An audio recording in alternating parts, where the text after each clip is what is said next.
नमस्कार दोस्तों, हमारे संस्कार चैनल में आपका बहुत बहुत स्वागत है।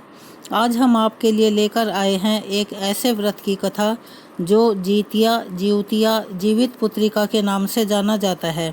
यह हमारे देश के कई हिस्सों में रखा जाता है, जिसे संतान की खुशहाली और उसकी लंबी उम्र के लिए रखते हैं। आइए अब सुनते हैं इसकी कथा। इस व्रत में 2 कथा एक साथ सुनने का प्रचलन है। अब आपके यहाँ जो 2 कथाएं सुनी जाती हों, आप वो सुन सकते हैं।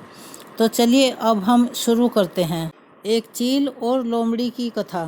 जीतिया की कथा के अनुसार एक बार एक चील और एक मादा लोमड़ी नर्मदा नदी के पास हिमालय के जंगल में रहते थे।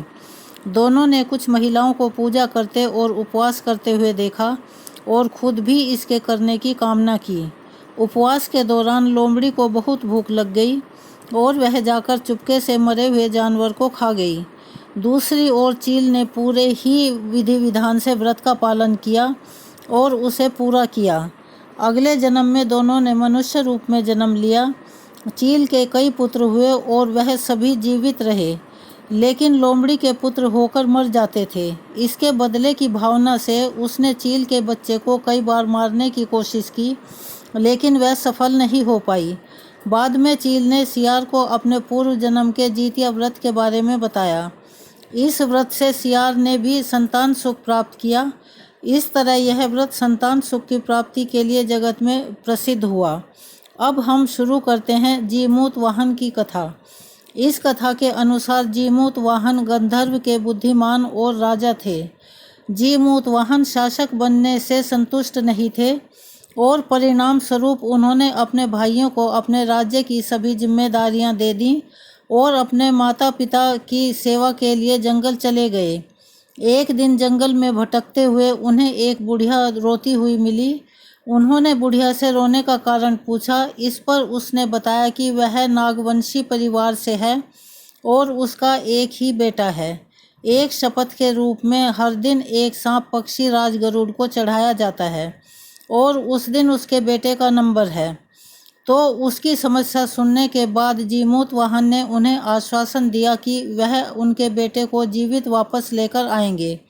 तब वह खुद गरुड़ का चारा बनने का विचार कर चट्टान पर लेट जाते हैं।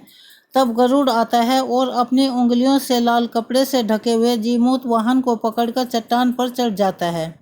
उसे हैरानी होती है कि जिसे उसने पकड़ा है वह कोई प्रतिक्रिया क्यों नहीं दे रहा है। तब वह जीमूत वाहन से उनके बारे में पूछता है। तब गरुड़ जीमूत वाहन से उनके बारे में पूछ कर जानता है तो जीमूत वाहन की वीरता और परोपकार से प्रसन्न होकर सांपों से और बलिदान नहीं लेने का वायदा करता है।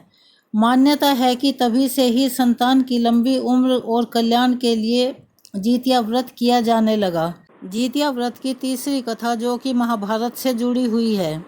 महाभारत युद्ध में पिता की मृत्यु के बाद अश्वत्थामा बहुत क्रोध में था।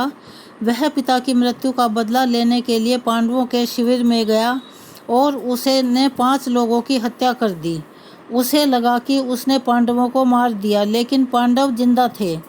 जब पांडव उसके सामने आए तो उसे पता लगा कि वह द्रौपदी के 5 पुत्रों को मार आया है। यह सब देखकर अर्जुन ने क्रोध में अश्वत्थामा को बंदी बना लिया। दिव्य मणि भी छीन ली। अश्वत्थामा ने इस बात का बदला लेने के लिए अभिमन्यु की पत्नी उत्तरा के गर्भ में पल रही संतान को मारने की योजना बनाई। उसने गर्भ में पल रहे बच्चे को मारने के लिए ब्रह्मास्त्र चलाया, जिससे उत्तरा का गर्भ नष्ट हो गया।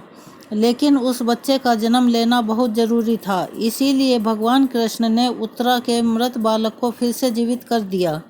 गर्भ में मरकर जीवित होने की वजह से उस उत्तरा के पुत्र का नाम जीवित पुत्रिका और परीक्षित हुआ। तब से संतान की लंबी आयु के लिए जीतिया का व्रत किया जाने लगा। अगर आपको हमारी ये कहानी, हमारी ये कोशिश अच्छी लगी हो तो प्लीज़ हमारे चैनल को सब्सक्राइब करें, ज़्यादा से ज़्यादा शेयर करें और ऐसी ही कहानियाँ सुनने के लिए हमें सहयोग देते रहें। धन्यवाद।